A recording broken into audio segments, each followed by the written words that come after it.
Bismillahirrahmanirrahim. Assalamualaikum warahmatullahi wabarakatuh. Waalaikumsalam warahmatullahi wabarakatuh. Alhamdulillahilladzi anzala as-sakinata fi qulubil mu'minin liyazdadu imanan ma'a imanihim. Allahumma salli wa sallim wa barik ala nabiyyina wa habibina Muhammadin wa ala alihi wa ashabihi wa man tabi'ahum bi ihsanin ila yaumiddin. Alhamdulillah, Bapak Ibu, sahabat-sahabat Majelis Taklim Sabul Hijrah, rahimani wa rahimakumullah.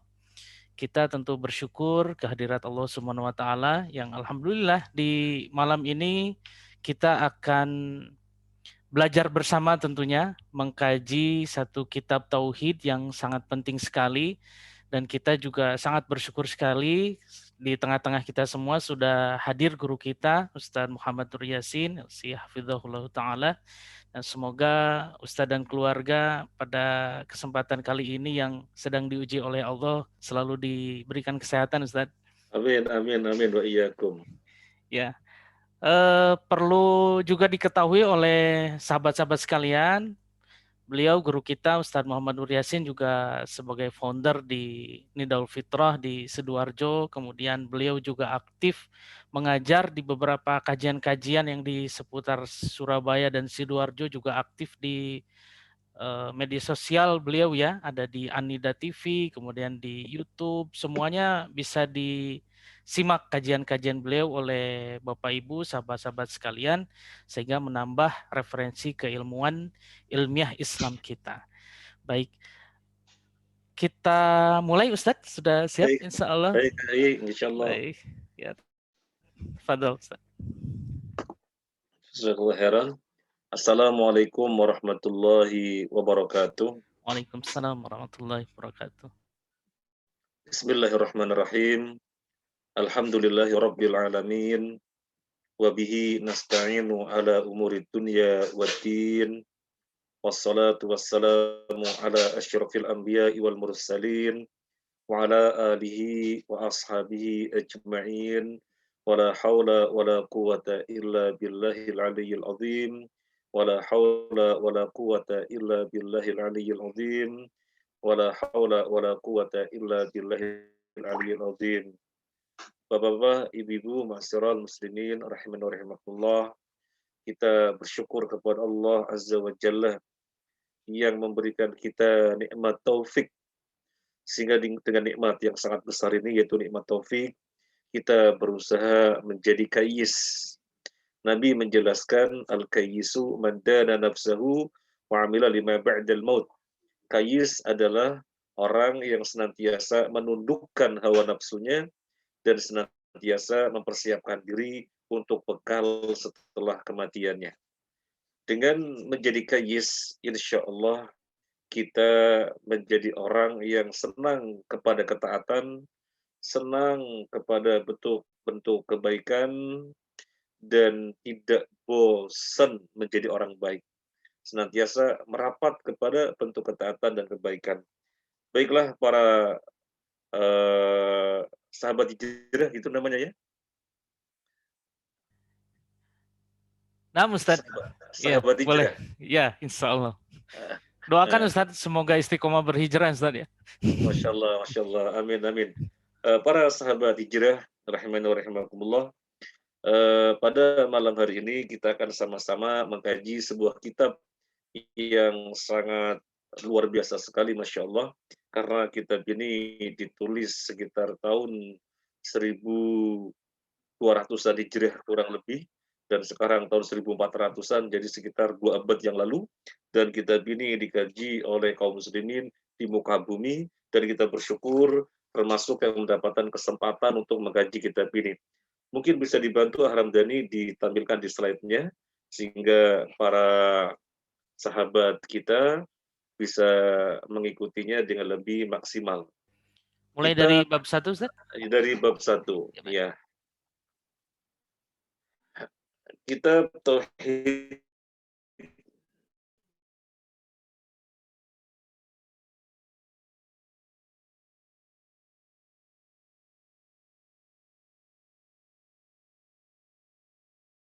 Suara Ustaz terputus sepertinya.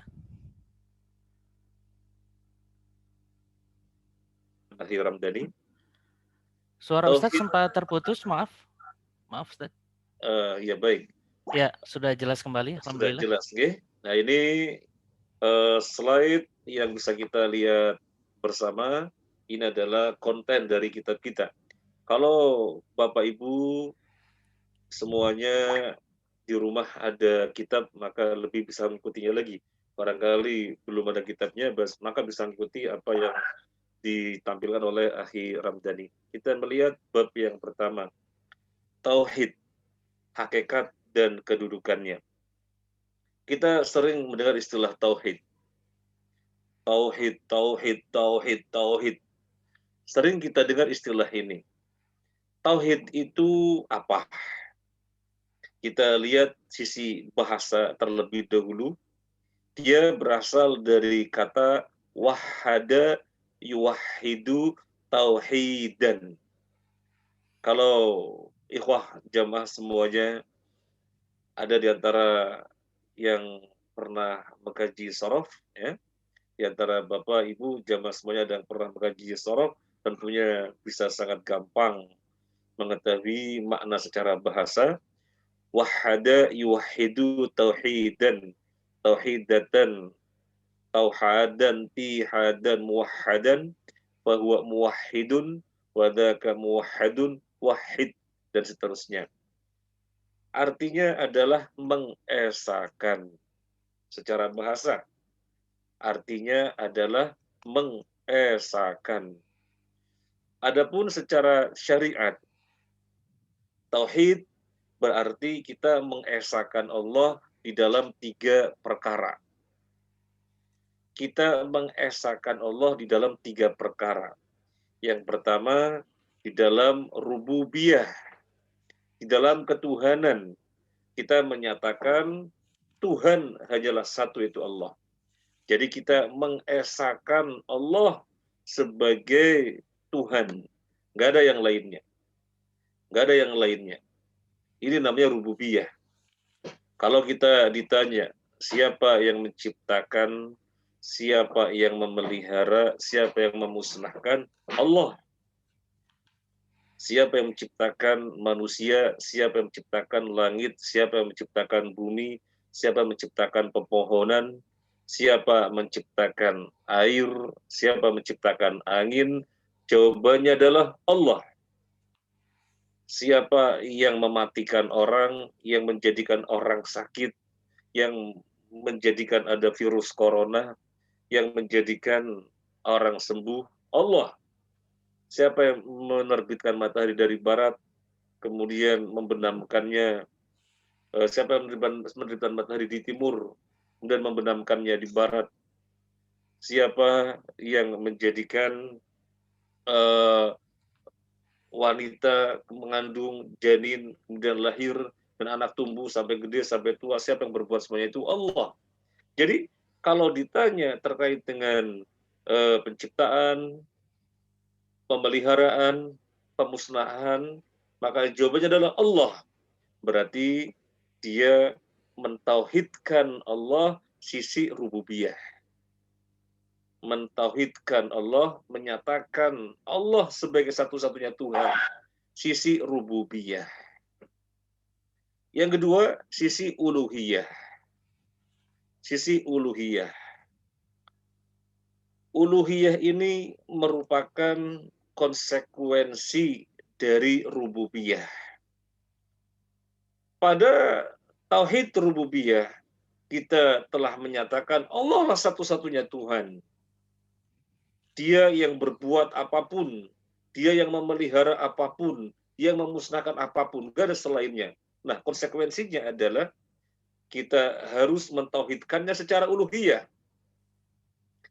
Kita harus mentauhidkannya secara uluhiyah. Maksudnya apa? Uluhiyah itu nama lainnya adalah ibadah. Jadi kita harus menyerahkan ibadah hanya kepada Allah saja. Apapun yang namanya ibadah, harus kita tujukan kepada Allah saja, nggak boleh kepada yang lainnya.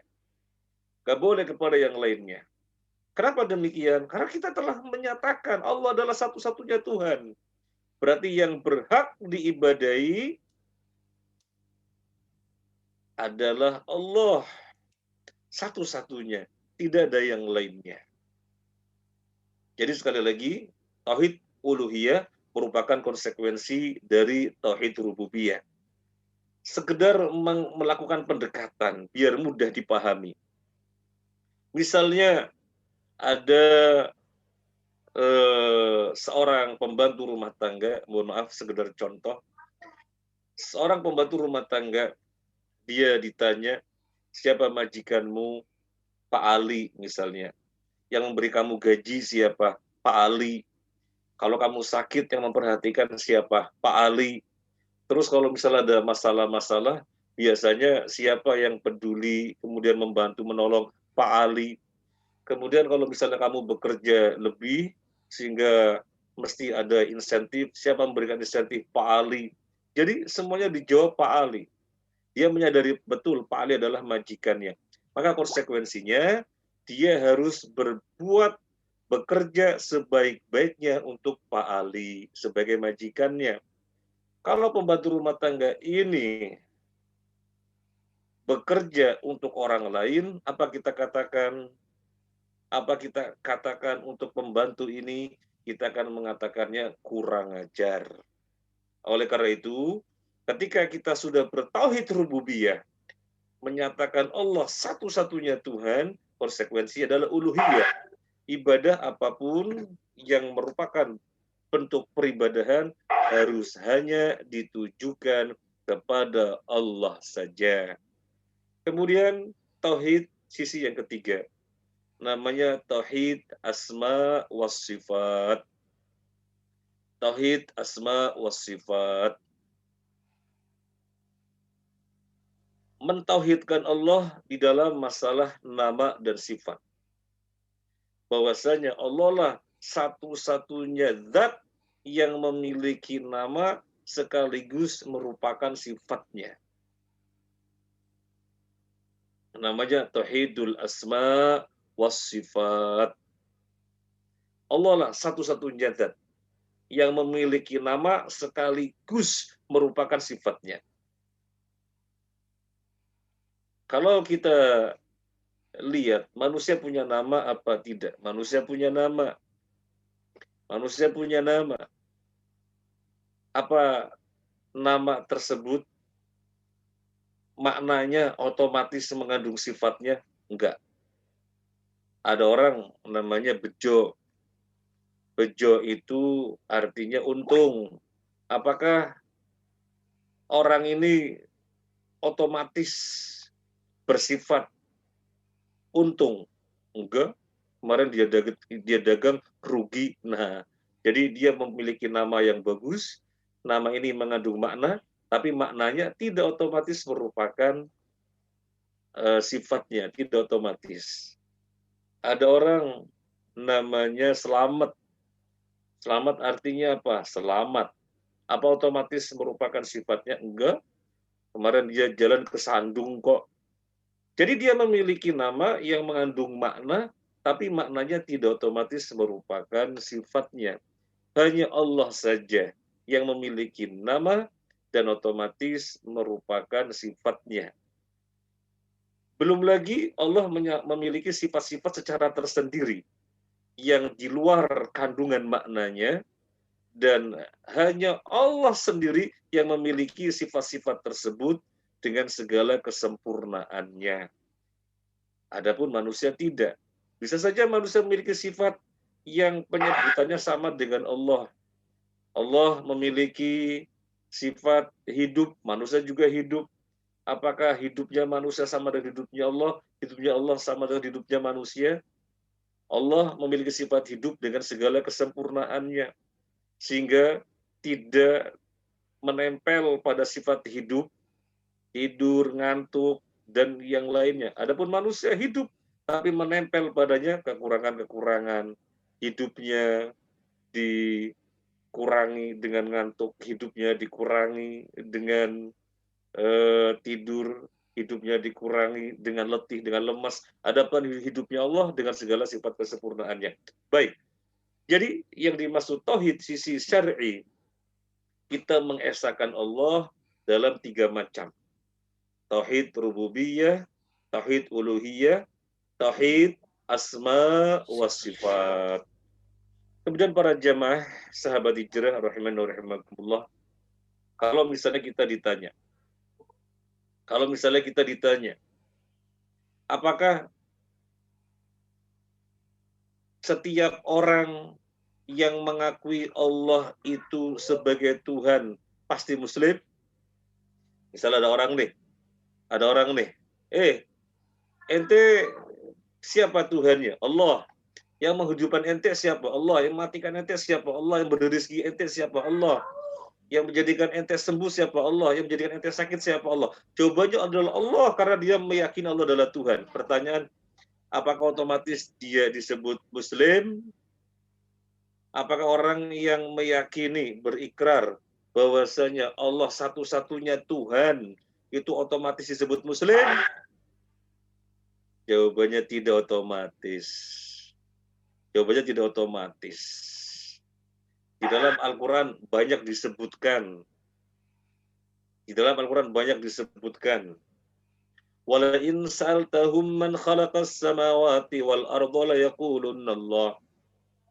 Jika kamu bertanya kepada mereka, yang dimaksud Nabi Muhammad SAW, jika kamu bertanya kepada mereka, kepada orang-orang kafir, siapakah yang menciptakan langit dan bumi? La yaqulunna Allah. Niscaya mereka mengatakan Allah. Ayat ini informasi dari Allah untuk kita, bahwasanya ternyata orang kafir pun menyatakan Tuhannya adalah Allah. Banyak ayat semacam itu dalam Al-Quran. Satu lagi kita sebutkan. Dalam surat An-Naml, tentang Fir'aun. Siapa yang tidak kenal Fir'aun? Allah informasikan kepada kita tentang Fir'aun. Wajahadu biha wastaiqadatha anfusuhum dzulman wa 'uluwa. Fir'aun dan para pengikutnya mengingkari Allah, padahal sesungguhnya batinnya mengakuinya. Fir'aun dan pengikutnya mengingkari Allah. Wastaiqadatha anfusuhum, padahal hatinya mengakui Allah lah Tuhan. Kenapa apa yang ada di batin, bahwasanya Tuhan adalah Allah, tidak tampak pada zahirnya, sehingga zahirnya Fir'aun mengatakan ana rabbukumul a'la, akulah Tuhan kalian yang tinggi, yang a'la. Zulman wa 'uluwa, karena kezaliman dan kecongkakan. Jadi ini informasi dari Allah. Ternyata Fir'aun, manusia yang bejat sedemikian rupa, yang Allah abadikan di dalam Al-Quran, ternyata hatinya meyakini Allah adalah Tuhan. Hatinya meyakini Allah adalah Tuhan. Ini dalil orang yang berikrar, mengakui Allah adalah Tuhannya, tidak otomatis dia sebagai Muslim. Tidak otomatis. Lalu butuh konsekuensinya. Apa konsekuensinya? Bertauhid uluhiyah. Ya tadi kita sudah jelaskan. Kalau memang meyakini Allah adalah Tuhannya, konsekuensinya ibadah apapun harus hanya ditujukan kepada Allah saja. Orang-orang kafir Quraisy biasa mereka menyebut Allah, Allah, Allah. Ketika memulai pekerjaan, biasa mereka menyebut Bismikallahumma. Mereka biasa bersumpah, wallahi warabbil Ka'bah, demi Allah Tuhannya Ka'bah. Jadi mereka biasa menyebut Allah, Allah, Allah, Allah. Dan mereka merasa Tuhannya adalah Allah. Tapi konsekuensinya, yaitu tauhid uluhiyah, tidak mereka lakukan. Sehingga mereka melakukan sujud di depan berhala, melakukan persembahan hewan kurban di depan berhala. i'tikaf di depan berhala, tawaf di sekitar berhala. Jadi belum bertauhid uluhiyah, tidak menyerahkan ibadah apapun bentuknya kepada Allah saja, tidak. Meskipun dia mengakui Allah adalah Tuhannya. Dan mereka disebut kafir, bukan disebut muslim. Allah menyebut mereka, Qul ya ayyuhal kafirun. Kenapa disebut kafir padahal mereka mengakui Allah adalah Tuhannya? Karena sebatas tauhid rububiyah, belum melakukan konsekuensinya, yaitu tauhid uluhiyah. Nah, sekarang jelas, jadi setelah bertauhid rububiyah, harus bertauhid uluhiyah.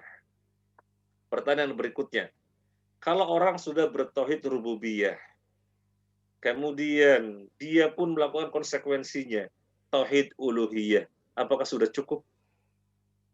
Dia ditanya siapa Tuhannya, Allah, dan dia pun melakukan konsekuensinya. Ibadah apapun, sholat, puasa, zakat, haji, umroh, itikaf, zikir, doa, ditujukan hanya kepada Allah saja. Jadi sudah bertauhid rububiyah, juga sudah melakukan konsekuensinya tauhid uluhiyah, apakah otomatis disebut muslim? Tidak, belum. Harus satu tauhid lagi, tauhid asma wa sifat. Dengan mentauhidkan Allah di dalam asma dan sifatnya, dia tidak akan menyerupakan Allah dengan makhluknya. Tapi kalau belum bertauhid asma wa sifat, memang dia meyakini Allah adalah Tuhannya dan dia juga melakukan konsekuensinya, melakukan peribadahan ditujuan untuk Allah saja. Tapi bisa saja dia masih menyerupakan Allah dengan makhluknya. Oleh karena itu, selain dua tauhid di atas, rububiyah dan uluhiyah, perlu satu tauhid lagi, yaitu tauhid asma wa sifat. Para jamaah sahabat hijrah rahimani wa rahimakumullah, demikian pengertian tauhid secara bahasa dan secara istilah. Nah, sekarang hakikat dan kedudukannya. Mana yang mau dibahas? Hakikat dan kedudukan. Hakikat dan kedudukan tauhid secara istilah tadi. Bagaimana hakikatnya dan kedudukannya di dalam Islam? Kita akan mengetahuinya dari ayat-ayat yang dinukil oleh penyusun kitab. Betapa tauhid di dalam Islam kedudukannya sangatlah tinggi. Bagaimana kita mengetahuinya? Kita melihat ayat yang pertama, surat Ad-Dariyat ayat 56. Nah, ini surat Ad-Dariyat ayat 56. Semua kita bisa melihat pada slide. A'udzu billahi minasyaitonir rajim. Wa ma khalaqtul jinna wal insa illa liya'budun. Dan tidaklah aku ciptakan jin dan manusia melainkan agar mereka beribadah kepadaku. Makhluk yang Allah ciptakan banyak sekali.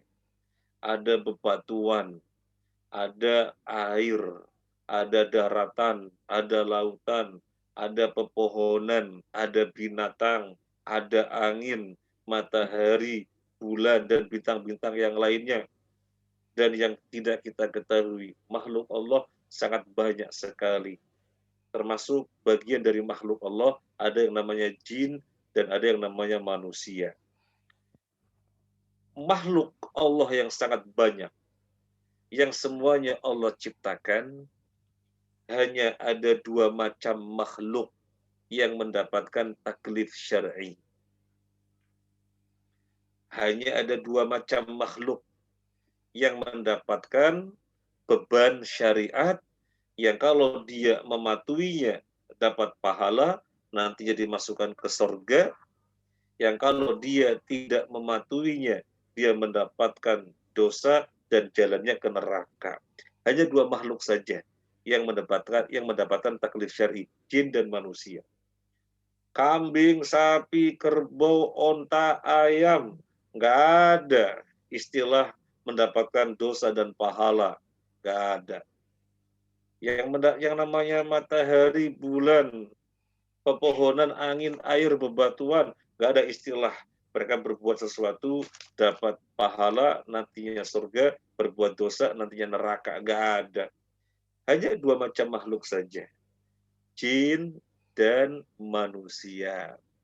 Nah, kemudian ayat ini menyatakan jin dan manusia diciptakan untuk tujuan apa? Jadi yang dibahas tujuan diciptakannya untuk apa? Kalau berbicara masalah tujuan, berarti ini bicara perkara yang besar. Berarti bicara perkara yang besar. Dan Allah menginformasikan kepada kita tujuannya adalah untuk beribadah kepadanya. Tujuannya adalah untuk menghambakan diri kepadanya. Bukan kepada yang lain-lainnya. Menghambakan diri, beribadah kepada Allah itu tujuannya. Dan ini bagian dari pengertian tauhid.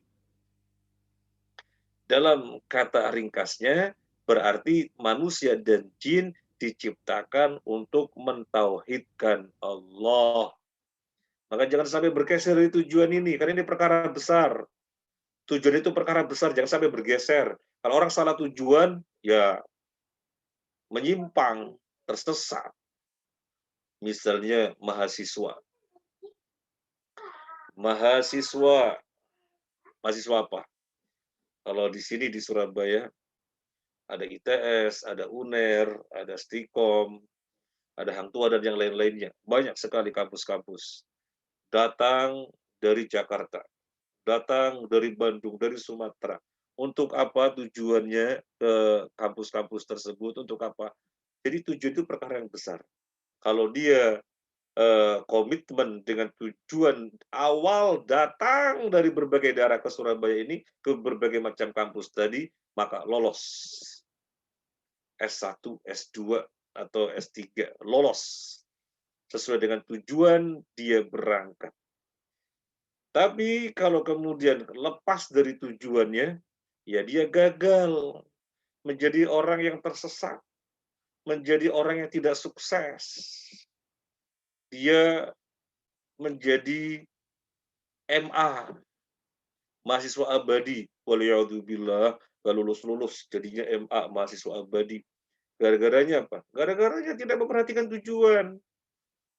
Dia kalau memperhatikan tujuannya, di mana datang 4 tahun S1, maka apa yang harus dia lakukan, step-stepnya, pembagian waktunya, apa yang mesti dikejar daripada target-targetnya, 4 tahun selesai S1. Tapi kalau kemudian dia tidak komitmen, maka nggak selesai-selesai. S1 nggak selesai-selesai, akhirnya di DO, gagal dia. Maka tujuan itu adalah perkara yang besar. Kembali kepada ayat, apa tujuan manusia diciptakan? Ternyata untuk menghambakan diri kepada Allah, menyembah kepada Allah saja, bukan kepada yang lain-lainnya. Dan ini bagian dari pengertian tauhid. Dan ini bagian dari pengertian tauhid. Kalau sekilas kita melihatnya ada berapa tauhid. Aku ciptakan jin dan manusia. Siapa menciptakan jin, siapa menciptakan manusia, kita bisa menjawab Allah, berarti bertauhid rububiyah. Kemudian setelah diciptakan untuk apa? Beribadah hanya kepada Allah, tauhid uluhiyah. Jadi sudah tampak jelas secara lafaz menunjukkan ada tauhid rububiyah dan ada tauhid uluhiyah.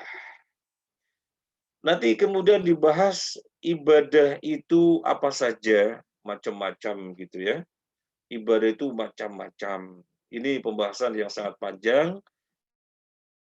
Mungkin kita mengejar waktu, kita loncatin dulu apa itu ibadah. Biar jangan sampai orang memahami ibadah itu sekedar sholat, puasa, zakat, haji, baca Quran, zikir, i'tikaf, sedekah, baca Quran, bukan sekedar itu saja.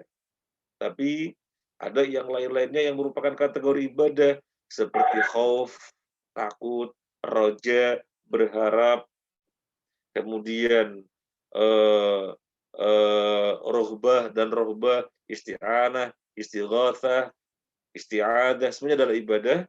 Mungkin pada kesempatan lain bisa kita bahas. Yang jelas ayat ini kita garis bawahi, ternyata manusia diciptakan dengan tujuan untuk mentauhidkan Allah. Berarti kedudukan tauhid sangatlah tinggi di dalam Islam, merupakan tujuan diciptakannya manusia dan jin. Kemudian melebarkan pembahasan. Dari ayat ini ada faedah yang bisa kita ambil, bahwasanya kedudukan manusia dan jin itu sama. Kedudukan manusia dan jin itu sama. Sama-sama mendapatkan taklif syariat. Manusia diberi pahala, diberi dosa, jin juga sama. Makanya nggak perlu takut sama jin. Di antara orang bergeser tauhidnya, akhirnya menghambakan dirinya bukan kepada Allah, tetapi menghambakan dirinya kepada jin, mau mengikuti persyaratan jin. Nah, itu gara-gara tidak tahu bahwasanya dia dengan jin kedudukannya sama saja. Bahkan manusia lebih utama. Manusia lebih utama. Karena jin dengan dibacain bismillah, maksudnya jin yang jahat ya, dengan dibacain bismillah, dia menjadi kecil sekecil-kecilnya seperti lalat. Tapi kalau manusia takut, jin bisa menjadi besar-besar seperti sebesar rumah. Kata Nabi Sallallahu Alaihi Wasallam. Maka ketahuilah ayat ini menunjukkan manusia dan jin kedudukannya sama. Apa yang perlu ditakutin? Bedanya memang beda alam ya, bedanya memang beda alam. Tapi sesungguhnya posisinya sama saja di hadapan Allah. Maka nggak perlu takut kepada jin yang akhirnya bergeser. Mestinya menghambakan diri kepada Allah, tapi menghambakan diri kepada jin. Mestinya meminta rizki kepada Allah, tapi meminta rizkinya kepada jin. Pasang jimat-jimat, raja-raja, mengikuti persyaratan jin, biar warungnya laris. Ya sudah, bergeser dari tujuan diciptakan. Oh, diciptakannya untuk ibadah kepada Allah kok. Meminta rizki itu ibadah kepada Allah. Kenapa larinya kepada jin? Bergeser namanya. Makanya perlu disadari, perlu diketahui, perlu dikuatkan lagi. Ayat ini menunjukkan manusia dan jin tingkat tempatnya sama saja. Sekarang kita lihat yang di bawahnya surat An-Nahl ayat 36. Surat An-Nahl ayat 36. Kita bacakan ayatnya. A'udzu billahi minasyaitonir rajim. ولقد بعثنا في كل أمة رسولا أن اعبدوا الله واجتنبوا الطاغوت. Dan sungguh kami telah mengutus Rasul pada tiap-tiap umat. Untuk apa? Untuk menyerukan ani'budullah, sembahlah Allah saja. Wajtanibut taghut, dan jauhilah taghut. Para jamaah sahabat hijrah rahimani wa rahimakumullah, ada berapa jumlah nabi, ada berapa jumlah rasul? Allah menciptakan manusia di muka bumi. Ada ditempatkan di permukaan bumi ini, permukaan bumi ini, permukaan bumi ini. Dengan sebutan kaum yang berbeda-beda. Dengan bahasa yang berbeda-beda. Dengan tradisi dan kebudayaan yang berbeda-beda. Kondisi manusia yang ada di muka bumi tersebut yang mengalami perjalanan waktu dari zaman ke zaman ke zaman ke zaman, tidak Allah biarkan, tetapi Allah kirim kepada seluruh umat di muka bumi manapun ada Rasulnya. Ada Rasulnya. Jumlah Nabi 124.000. Biasanya kalau orang ditanya jumlah Nabi berapa? 25. Ya salah, ya betul. Ya betul dari sisi itulah yang disebutkan dalam Al-Quran. Salah dari sisi, karena jumlahnya bukan cuma 25, jumlahnya 124.000. Nabi sendiri tidak mengetahui siapa-siapanya secara keseluruhan, hanya jumlahnya diinformasikan. Minhum man qasasna 'alaika wa minhum man lam naqsus 'alaik. Sebagian nabi kami ceritakan kepada kamu wahai Muhammad, dan sebagian yang lainnya tidak kami ceritakan. Jadi Nabi sendiri tidak mengetahui siapa secara keseluruhan. Adapun jumlahnya mengetahui 124.000. Apa bedanya Nabi dan Rasul? Kalau Rasul diutus oleh Allah dengan syariat baru. Adapun Nabi diutus oleh Allah tidak dengan syariat baru, tetapi dengan syariat melanjutkan Nabi sebelumnya. Nabi Muhammad SAW Rasul dengan syariat tersendiri namanya Al-Quran, yang tentunya banyak hal berbeda dengan syarat yang sebelumnya, yaitu Injil. Dan Nabi Isa, dia juga seorang Rasul, karena dengan syarat tersendiri, yaitu Injil. Yang sebelumnya ada syariat yang terkumpul dalam kitab namanya Taurat. Jadi, Nabi yang diutus dengan syariat tersendiri namanya Rasul, adapun kalau sekedar melanjutkan syariat sebelumnya namanya Nabi. Jadi kalau Rasul pasti Nabi kan begitu. Kalau Nabi tidak pasti Rasul. Nah, mereka diutus oleh Allah ke muka bumi. Mereka diutus oleh Allah ke muka bumi dimanapun umat berada. Dari zaman ke zaman ke zaman ke zaman. Tidak Allah biarkan. Sekali lagi, tidak Allah biarkan. Tapi Allah utus Nabi, Allah utus Rasul. Untuk apa? Nah ini pertanyaannya. Nggak ada zaman kecuali Allah utus Rasul. Nggak ada umat kecuali Allah utus Rasul. Sampai datangnya Rasul yang terakhir yaitu Nabi Muhammad SAW yang tidak tersekat dengan zaman tertentu, yang tidak tersekat dengan kaum tertentu, tetapi berlaku sampai hari kiamat. Itu yang terakhir sudah Nabi Muhammad. Pertanyaannya, kembali lagi, untuk apa? Untuk apa Allah mengutus Nabi dan Rasul di setiap tempat, di segala zaman? Untuk apa? Ternyata ani'budullah wajtanibut taghut. Sembahlah Allah saja dan jauhilah tauhid. Sembahlah Allah saja. Ini makna tauhid. Tauhid apa? Tauhid apa? Tauhid uluhiyah yang tadi sudah kita bahas. Tauhid uluhiyah yang tadi sudah kita bahas. Jadi kedudukan tauhid sangatlah tinggi. Kedudukan tauhid sangatlah tinggi di dalam Islam, di mana Nabi Rasul diutus untuk tujuan itu, tujuan menyeru manusia kepada tauhid. Apa kebalikannya tauhid? Kebalikannya tauhid adalah tauhid. Sembahlah Allah saja, tauhid. Jauhilah kalian tauhid. Jadi tauhid adalah kebalikannya tauhid. Berarti bahasa gampangnya tauhid itu apa? Tauhid itu tandingan-tandingan Allah. Apa saja yang merupakan tandingan Allah? No. Orang yang mentauhidkan Allah, maka sudah seharusnya berlepas diri dari apapun yang merupakan tauhid.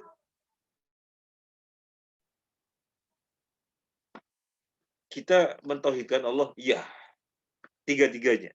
Secara rububiyah, secara uluhiyah, dan secara asma wa sifat. Ya, maka kita harus berlepas dari tauhid, apapun yang merupakan tandingan Allah. Jadi itu bahasa gampangnya, tauhid adalah tandingan-tandingan Allah.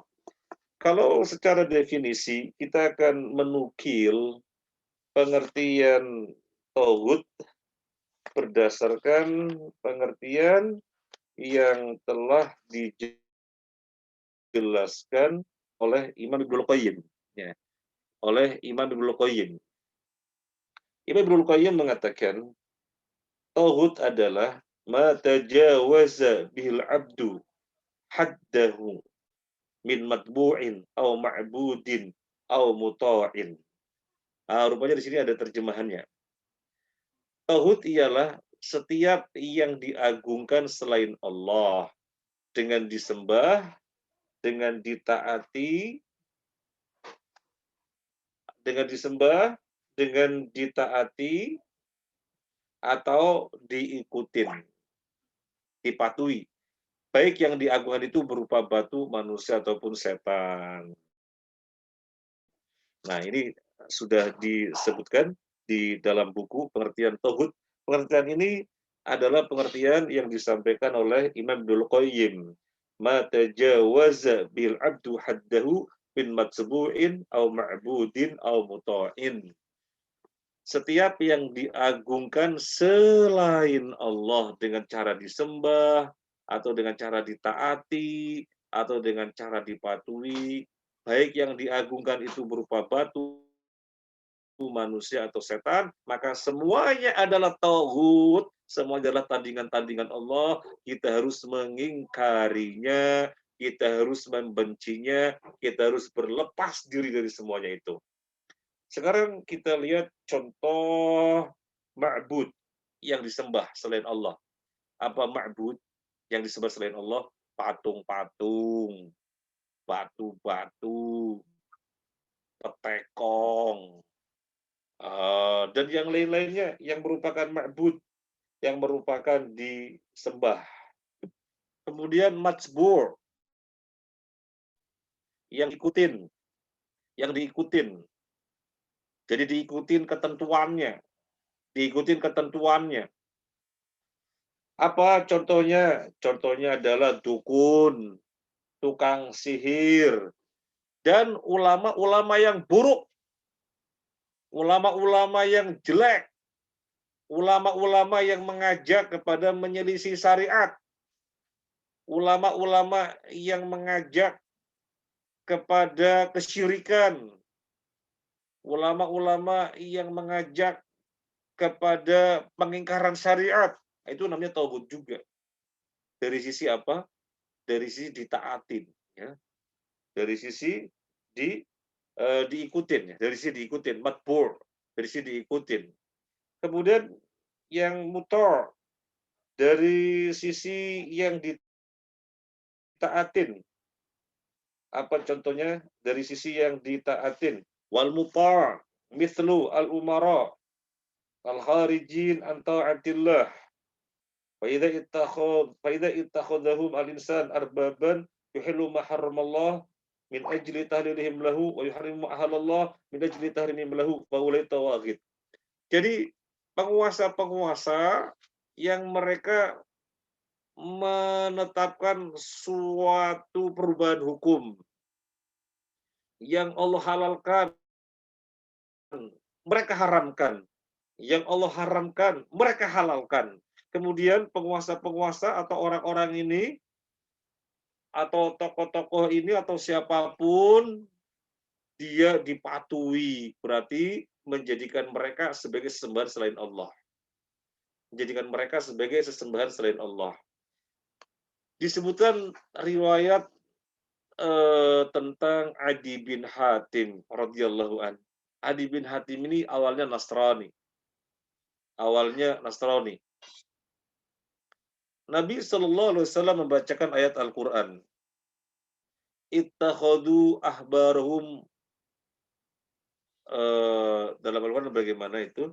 Yang jelas Nabi membacakan ayat Al-Quran, mereka menjadikan rahib-rahibnya dan ulama-ulamanya sebagai Tuhan-Tuhan selain Allah. Ittakhadu ahbarahum wa ruhbanahum arbabam min dunillah.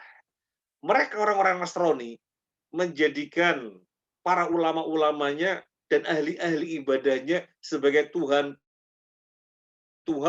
selain Allah. Ketika Nabi membacakan ayat ini, Adi bin Hatim yang seorang sahabat radhiyallahu anhu awalnya Nasrani masuk Islam bertanya kepada Nabi atau ingin mendapatkan penjelasan dari Nabi, "Ya Rasulullah, Nggak ada tuh orang Nasrani menjadikan rahib-rahibnya, menjadikan ahbar-ahbarnya, menjadikan abid-abid ahli ibadah dan ulama-ulamanya sebagai Tuhan selain Allah. Nggak ada. Dan Nabi mengatakan, bukankah mereka menghalalkan yang haram atau mengharamkan yang halal, kalian mematuhinya? Ya kalau itu iya ya Rasulullah, itulah bentuk beribadah kepada mereka. Jadi mereka-mereka adalah tauhid dari sisi muta'. Jadi tauhid itu tandingan-tandingan Allah, ada kalanya ma'bud, disembah. Ada kalanya matbur, diikuti. Ada kalanya mutar, dipatuhi. Kembali kepada ayat yang kita bahas, An-Nahl ayat 36. Mohon maaf. Dalam surat An-Nahl ayat 36, Allah menyatakan seluruh kaum yang ada di muka bumi, setiap zaman yang melewati kaum-kaum tersebut, tidak dibiarkan kecuali pasti Allah utus Rasulnya. Kemudian di sini Allah menyatakan untuk apa? Untuk menyembah Allah saja dan menjauhi tauhid. Jadi ini perkara besar sekali. Rasul diutus untuk tujuan agar manusia mentauhidkan Allah. Berarti tauhid itu perkara besar. Berarti tauhid itu perkara besar. Sekarang kita akan melihat Rasul itu diutus kenapa? Kenapa Rasul diutus? Kenapa Rasul diutus? Di dalam surat An-Nisa Allah menjelaskan kenapa Rasul diutus. Rusulam mubashirina wa mundhirina li'alla yakuna lin-nasi 'ala Allahi hujjatun ba'da rusul. Rasul-rasul Allah utus sebagai pemberi kabar gembira dan sebagai pemberi peringatan biar orang tidak beralasan di hadapan Allah. Ini mengapa Rasul diutus. Biar nggak ada orang yang beralasan di hadapan Allah. Jadi ketika Allah menghakimi dan Allah menghukumi, ya, Allah menghakimi dan Allah menghukumi, gak bisa manusia mengatakan, ya Allah, soalnya saya belum tahu, ya Allah, soalnya saya belum ngerti, ya Allah, soalnya saya belum paham.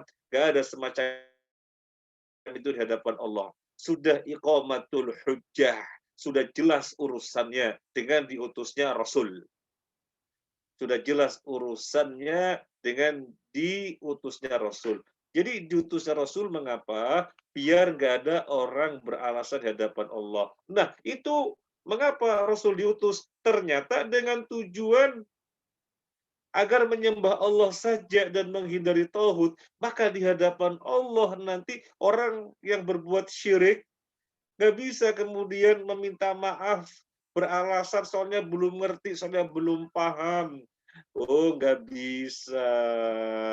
Soalnya Rasul sudah diutus sampai Rasul yang terakhir. Kalau misalnya ada orang belum ngerti, bukan Allah yang salah, tapi orang itu yang nggak mau belajar, orang itu yang nggak mau ngaji. Sekaligus dari ayat ini, An-Nahl 36, ada faedah lain. Apa faedah lain? Manusia wajib ngaji. Manusia wajib ngaji, wajib mempelajari syariat-syariat yang telah diajarkan oleh Rasul.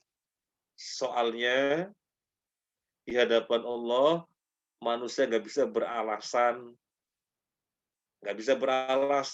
sehingga kalau Allah menghakimi dan menghukumi, itu memang yang harus dia terima dan itu merupakan keadilan. Maka Masya Allah, pada malam hari ini para jamaah mengadakan kajian semacam ini merupakan makna dari An-Nahl 36.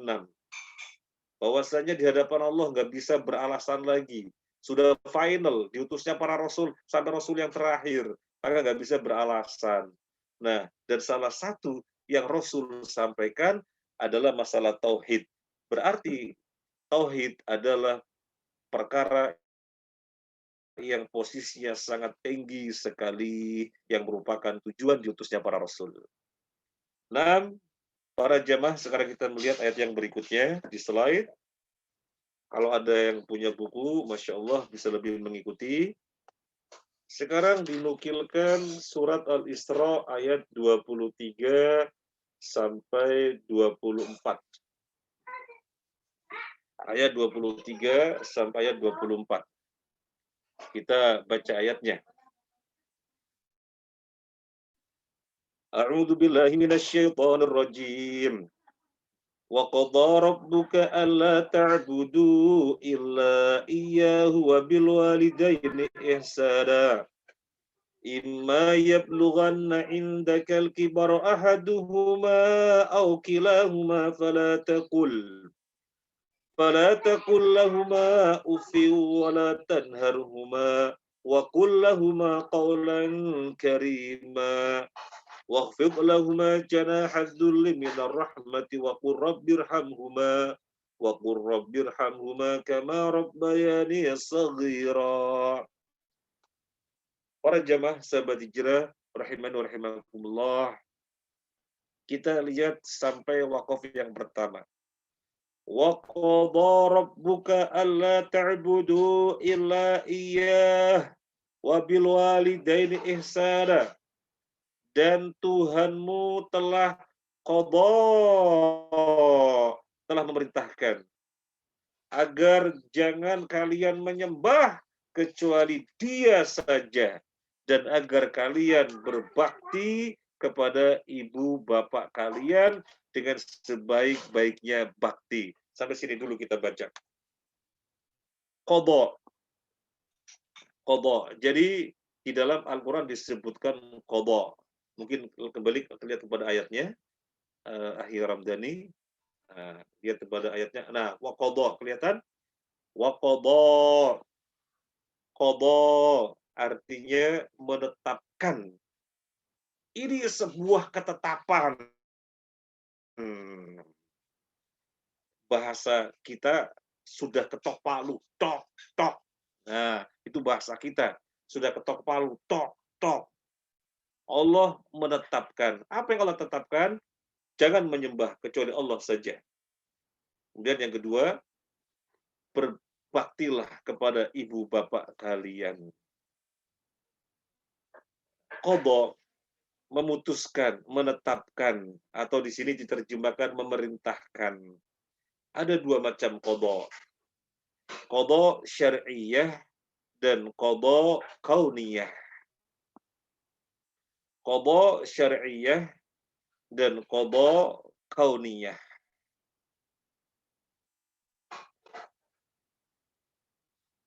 Qadha syar'iyyah adalah ketetapan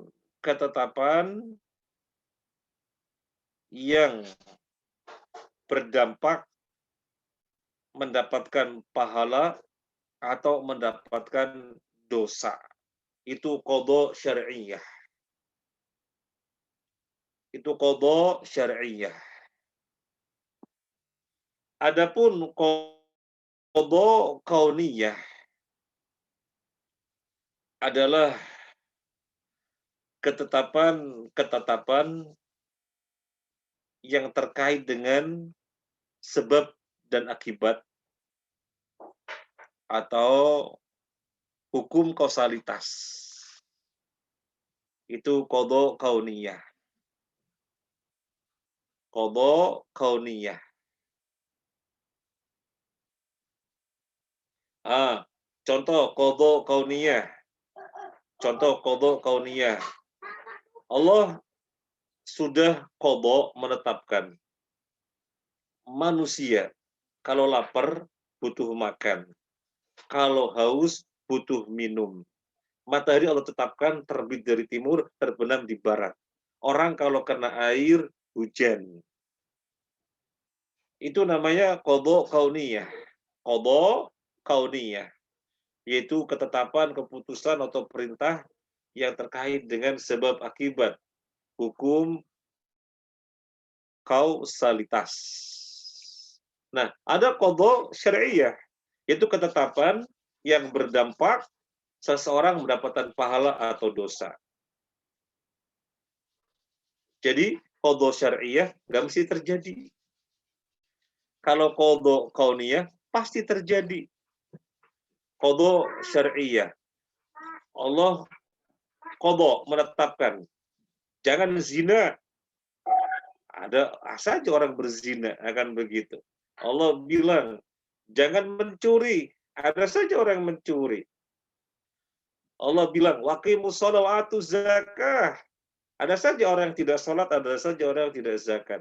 Jadi qadha syar'iyah ada kalanya terjadi, ada kalanya tidak terjadi.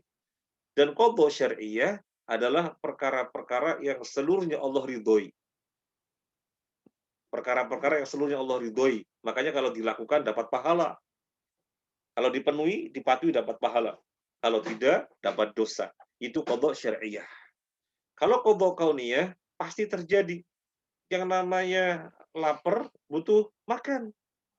Yang namanya aus, butuh minum. Yang namanya capek, butuh istirahat. Itu qadha, ketetapan yang terkait dengan kausalitas sebab akibat. Baik, ini sedikit menjelaskan masalah qadha, ada dua macam ya, syariah dan kauniyah. Sekarang kita lihat kepada ayat. Wa qadha rabbuka alla ta'budu illa iyyahu wa bil walidaini ihsana. Dan Allah qadha, Allah menetapkan, Allah memutuskan, Allah memerintahkan. Janganlah kalian menyembah kecuali kepada Allah saja dan berbaktilah kepada ibu bapak kalian. Kira-kira qadha apa? Syariah apa kauniyah? Ini qadha syariah. Perkara yang Allah ridhoi. Sehingga kalau dipenuhin, Allah kasih pahala dan itu merupakan jalan ke surga. Dan yang ditetapkan apa di sini? Bakti yang pertama sebelum kepada yang lain-lainnya. Apa? Bakti kepada Allah. Bakti kepada Allah tidak lain adalah tauhid. Bakti kepada Allah tidak lain adalah tauhid. Dengan tiga cakupannya tadi. Menyatakan Allah adalah Tuhannya, satu-satunya Tuhan, rububiyah. Kemudian yang kedua adalah uluhiyah, merupakan konsekuensinya. Kalau sudah menyatakan Allah adalah Tuhannya, maka seluruh peribadahan hanya ditujukan kepadanya. Dan jangan sampai menyerupakan Allah dengan makhluknya, maka tauhid asma wa sifat. Ini adalah sebuah ketetapan untuk manusia yang awal sebelum ketetapan yang lain-lainnya. Ketetapan bakti yang awal sebelum bakti-bakti yang lainnya. Menunjukkan apa? Menunjukkan tauhid, posisinya sangatlah tinggi. Karena dia adalah bakti yang pertama sebelum yang lain-lainnya. Itu berbakti kepada Allah. Yaitu bertauhid dengan tiga macamnya. Kemudian kita lebarkan pembahasan kita. Artinya yang berikutnya tidak terkait dengan bab kita. Tapi kita bahas saja ya. Biar mendapatkan faedah lebih banyak. Kelanjutannya, wabil walidaini ihsana. Ini yang kita maksud keluar dari pembahasan kita. Tapi tetap kita bahas biar mendapatkan faedah. Kepada Bapak Ibu kita berbuat baik. Ini juga menunjukkan birrul walidain posisinya di dalam Islam sangatlah tinggi. Karena tempatnya dia adalah setelah berbakti kepada Allah. Setelah berbakti kepada Allah dengan tiga macam tauhid tadi, kemudian Allah tetapkan bakti kepada Bapak Ibu. Sehingga betul sekali orang mengatakan surga atau nerakanya anak adalah tergantung pada Bapak Ibu. Bapak Ibunya ridho kepada anak, maka jalan ke surga. Kalau Bapak Ibu tidak ridho kepada anak, maka itu jalan kepada neraka. Jadi surga atau nerakanya anak tergantung Bapak dan Ibu. Nah, ini kita hati-hati para jamaah ya, karena surga adalah karena orang tua Bapak dan Ibu adalah pintu surga bagian tengah. Yang masih lengkap Bapak Ibunya bersyukurlah, rawat baik-baik dua pintu surga bagian tengah itu. Kalau tinggal satu mungkin bapaknya bukan ibunya, bersyukurlah karena masih ada. Berarti kesempatan merawat pintu surga bagian tengah. Kalau sudah tidak ada, bagaimana? Sudah tidak ada, Nabi juga mengajari bagaimana tetap birrul walidain kepada bapak ibu ketika keduanya sudah meninggal dunia. Nabi ajari. Di dalam hadisnya Nabi ajari. Nah, ini menunjukkan birrul walidain juga posisinya sangat tinggi di dalam ayat ini disebutkan setelah tauhid, setelah berbakti kepada Allah. Kelanjutan ayat ini. Imma yablughanna indaka al-kibar ahaduhuma aw kilahuma fala taqul lahumā uffin wa la tanharhuma wa qul lahumā qawlan karīmā. Jika keduanya atau salah satunya mencapai usia sepuh, jika keduanya mencapai usia sepuh, tua, atau salah satunya, maka janganlah mengatakan, "Ah," jangan juga membentak, tapi berkatalah yang baik-baik. Ini menunjukkan apa?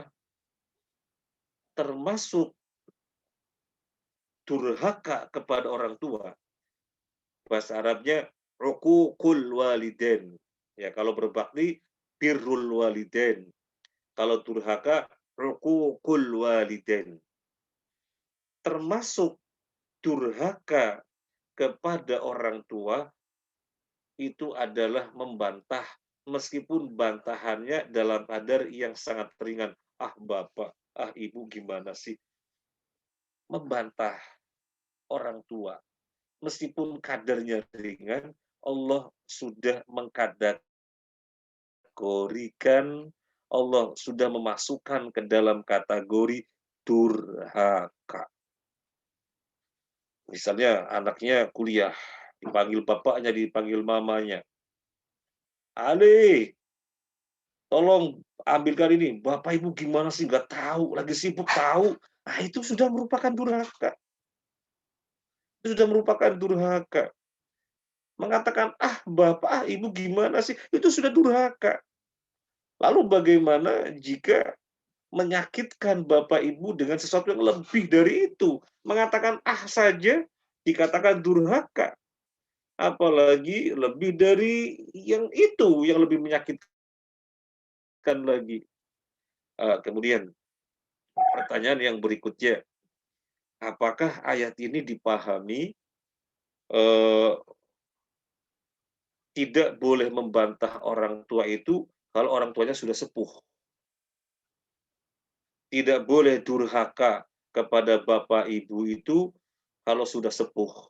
Karena Al-Qur'annya mengatakan, dan ketika keduanya atau salah satunya mencapai usia sepuh, maka janganlah mengatakan, ah, jangan membentaknya, dan berbicara dengan berbicara yang baik. Nah, itu dikatakan ketika sepuh, gak boleh mengatakan, ah, gak boleh membentak. Itu ketika sepuh. Berarti kan kalau belum sepuh, kalau masih muda, bapak ibunya masih muda, belum sepuh, boleh dibantah-bantah, boleh durhaka kepada keduanya. Apa begitu maksud ayat ini? Oh, bukan. Tapi kan secara bahasa begitu. Disebutkan ketika keduanya atau salah satunya sepuh. Berarti kan ketika muda boleh dibantah dong. Ketika muda boleh anak durhaka dong. Oh, bukan begitu maksudnya, bukan begitu. Bukan begitu.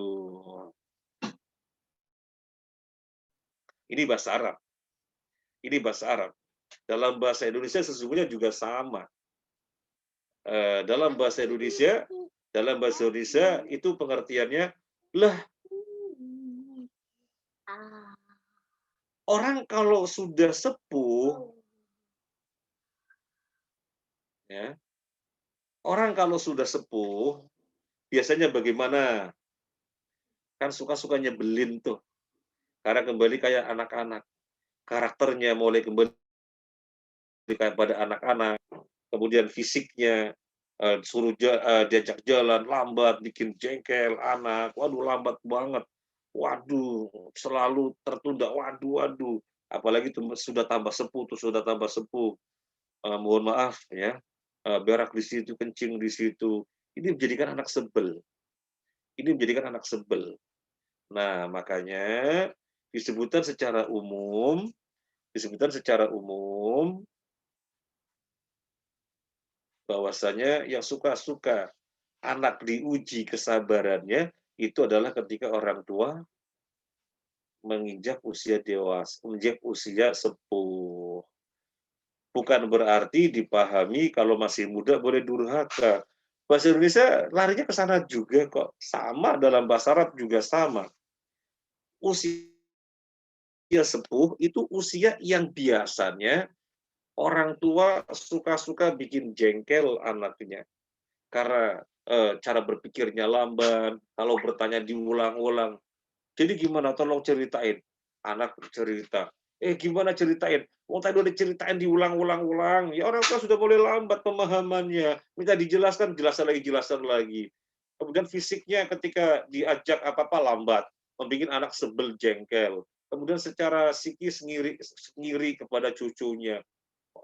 Bapak ibu ngasih-ngasih kepada anak, kakek neneknya ngiri, kok aku nggak dikasih.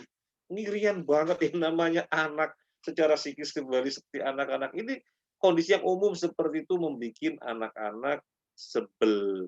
Oleh karena itu, ayat ini menyebutkan secara umum bahwasanya secara umum anak-anak diuji oleh orang tuanya ketika mereka sepuh. Bukan dipahami berarti ketika masih muda boleh durhaka. Bukan. Bukan. Baik. Kemudian yang berikutnya. Di sini kan yang dilarang mengatakan ah. Di sini kan yang dilarang mengatakan ah. Berarti kalau nonjok boleh dong. Kalau nendang boleh dong. Kalau mukul boleh dong. Jambak rambutnya boleh dong. Wong yang dilarang kan mengatakan ah. Oh, bukan begitu.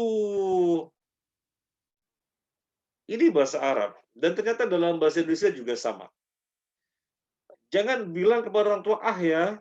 Apa yang kita pahami dalam bahasa Indonesia. Wong ah saja nggak boleh, apalagi nonjok.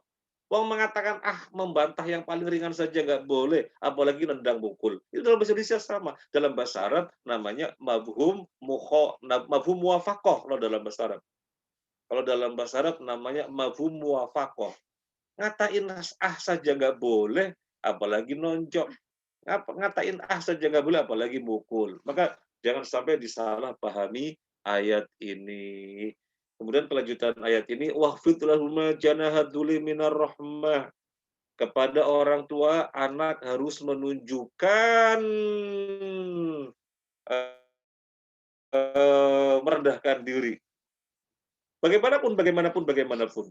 Mungkin kaya raya, mungkin sudah jadi pejabat, mungkin lebih ganteng daripada bapaknya, mungkin lebih cantik daripada mamanya, mungkin lebih pinter karena sekolahnya sampai S3, atau mungkin profesor, sementara orang tuanya hanya SR. SR itu dulu ya, bukan SD, namanya SR. Bagaimanapun namanya orang tua, anak harus wahfid lahuma janahadzulli. Janah itu artinya sayap. Kenapa untuk merendahkan diri di hadapan orang tua diibaratkan dengan sayap? Burung kalau terbang semakin tinggi, itu sayapnya semakin direndahkan. Ya. Burung semakin tinggi, maka sayapnya semakin direndahkan. Maka merendahkan diri di hadapan orang tua disebutkan dengan janah hadzulli, sayap merendahkan. Artinya setinggi apapun derajatnya, pangkatnya, jabatannya, yang namanya di hadapan orang tua harus menunjukkan orang tua itu tinggi, dirinya rendah. Dan jangan lupa ayat yang berikutnya. Wa qur rabbirhamhuma kama rabbayani shaghira. Anak harus senantiasa mendoakan kepada orang tuanya agar orang tua diberikan rahmat sebagaimana orang tua telah mengopeninya sejak kecil. Kemudian kita lanjutkan ayat yang berikutnya. Ayat yang berikutnya, ya. Ini ayatnya panjang sekali. Surat Al-An'am ayat 151, 153, poin-poinnya sangat banyak. Tapi kita akan bacakan poin yang pertama saja. Ya. Kita akan bacakan poin yang pertama saja. Apa poin yang pertama? Qul ta'alau atlu ma harrama rabbukum 'alaikum alla tusyriku bi syai'a. Katakanlah, marilah ku bacakan apa yang diharamkan atasmu oleh Tuhanmu, yaitu janganlah kamu mempersekutukan kepada sesuatu pun dengan Dia. Jadi di sini ada perkara-perkara yang sangat banyak. Di sini ada perkara-perkara yang sangat banyak yang Allah telah nyatakan sebagai syariat di dalam Islam. Apa yang pertama? Apa yang pertama yang Allah sebutkan? Allah tusyriku bihi syai'a. Janganlah kalian mempersekutukannya dengan sesuatu apapun. Ini yang pertama sebelum yang lainnya. Yang berikutnya sangat banyak. Yang berikutnya ada tentang birrul walidain, jangan membunuh anak karena takut miskin. Kemudian jangan berbuat fahisyah, kemudian jangan membunuh orang yang diharamkan, kemudian jangan mendekati harta anak yatim, dan berikutnya kesimpulannya ada hak Allah dan hak manusia. Yang pertama kali disebutkan adalah jangan berbuat syirik. Jangan berbuat syirik, artinya harus berbuat tauhid. Maka menunjukkan tauhid adalah posisinya sangat tinggi di dalam Islam sebagai ketetapan yang pertama sebelum yang lain-lainnya. Baik, halaman 3 kita bacakan Ibnu Mas'ud mengatakan apa. Ibnu Mas'ud mengatakan apa? Kita bacakan. Ibnu Mas'ud berkata. Nah, di bawahnya Ibnu Mas'ud halaman 3. Nah, ini Ibnu Mas'ud. Ibnu Mas'ud berkata, barang siapa yang ingin melihat wasiat Nabi Shallallahu Alaihi Wasallam yang tertera di atasnya cincin stempel milik beliau, maka hendaklah dia membaca firman Allah yang dimaksud ayat ini. Yang dimaksud Al-An'am ayat 151 atau 153 sampai 153. Apakah yang dimaksud cincinnya Nabi yang merupakan stempel? Itu isinya ayat ini. Qul ta'alu atlu ma harrama rabbukum 'alaikum alla tusyriku bi syai'an dan seterusnya. Apakah maksudnya cincinnya Nabi bertuliskan ini? Maksudnya bukan begitu. Maksudnya bukan begitu. Nabi menstempel artinya sesuatu yang final. Sesuatu yang final. Sesuatu yang final Ibnu Mas'ud sebutkan adalah ayat ini. Artinya apa? Kalau mau berbicara tentang syariat, ya ayat ini. Ini sesuatu yang final. Kalau mau berbicara tentang syariat, ya ayat ini. 151, 153. Inilah yang distempel oleh Nabi. Inilah yang distempel oleh Nabi. Artinya inilah yang sesuatu yang vital yang Nabi dakwahkan. Semuanya ada dalam ayat ini. Terkait dengan hak Allah dan hak manusia. Dan yang pertama disebutkan adalah jangan berbuat syirik. Jadi perkataannya Ibnu Mas'ud ya, perkataannya Ibnu Mas'ud bukan berarti stempelnya Nabi bertuliskan ayat-ayat ini, tidak. Tapi Ibnu Mas'ud mengatakan di atas cincin stempel beliau adalah ayat ini, maksudnya syariat yang berisikan ketentuan-ketentuan secara global ada dalam 151 sampai 153 itu mencakup keseluruhannya. Sehingga Ibnu Mas'ud mengistilahkan itu ada di cincin stempel beliau Shallallahu Alaihi Wasallam. Nah, kemudian yang berikutnya, yang terakhir, halaman 4. Yang terakhir, halaman 4. Nah, ini hadis Nabi Shallallahu Alaihi Wasallam. Kita bacakan hadisnya. Hadis ini adalah hadis Mu'adz bin Jabal radhiyallahu an. Kuntu radifan Nabi sallallahu alaihi wasallam ala himarin faqala li ya Mu'adz atadri ma haqqul 'ala al-ibad wa ma haqqul 'ibad 'ala Allah? Qultu Allah wa rasuluhu a'lam. Qal haqqul 'alal ibad ay ya'budu wa la yusyriku bi syai'a. Wa qul ibad Allah alla yu'adziba man la yusyriku bi syai'a. Qultu ya Rasulullah afal ubasyirun nas? Qala la tubasyirhum fayattakilu. Ini tentang Mu'adz bin Jabal. Mu'adz bin Jabal suatu ketika dibonceng oleh Nabi Shallallahu Alaihi Wasallam. Dibonceng di atas kendaraan apa? Dibonceng di atas kendaraan apa ya? Kendaraan ketika itu mungkin onta, mungkin kuda, mungkin keledai. Ketika dibonceng, Nabi memberikan ilmu. Mu'adz, mau nggak kamu saya kasih tahu apa hak hamba atas Allah dan apa hak Allah atas hamba? Maka Mu'adz mengatakan, ya mau kalau dikasih tahu. Kemudian Nabi menjelaskan, hak hamba atas Allah adalah Allah tidak akan mengadab manusia yang tidak berbuat syirik. Artinya Allah tidak akan mengadab manusia yang berbuat tauhid. Nah, apa hak Allah atas manusia? Manusia harus mentauhidkannya. Manusia harus mentauhidkan Allah. Itulah kewajiban manusia yang merupakan hak Allah. Sekarang dibalik. Apa hak Allah atas manusia? Hak manusia, apa hak manusia atas Allah? Maaf, apa hak manusia atas Allah? Allah tidak akan memasukkannya ke dalam neraka. Ini menunjukkan apa? Tingginya tauhid. Orang mentauhidkan Allah pasti masuk surga. Orang mentauhidkan Allah pasti masuk surga. Pasti masuk surga. Apakah tidak disentuh sama sekali oleh api neraka? Ya kalau konsekuensi tauhidnya utuh, ya tidak akan tersentuh neraka. Kalau konsekuensinya tauhidnya utuh, benar-benar dia menghambakan kepada Allah dengan 3 tauhid tadi, rububiyah, uluhiyah, asma wa sifat, maka tidak akan tersentuh api neraka. Jadi ini menunjukkan tingginya tauhid dalam Islam.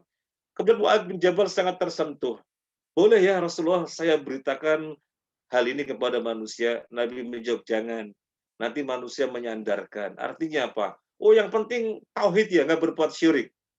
Nanti salah paham, berbuat maksiat, berbuat kemungkaran. Kan yang penting tauhid gak syirik. Kan yang penting tauhid gak syirik. Jadinya salah paham. Karena ilmunya belum nyampe, nanti bisa disalahpahami.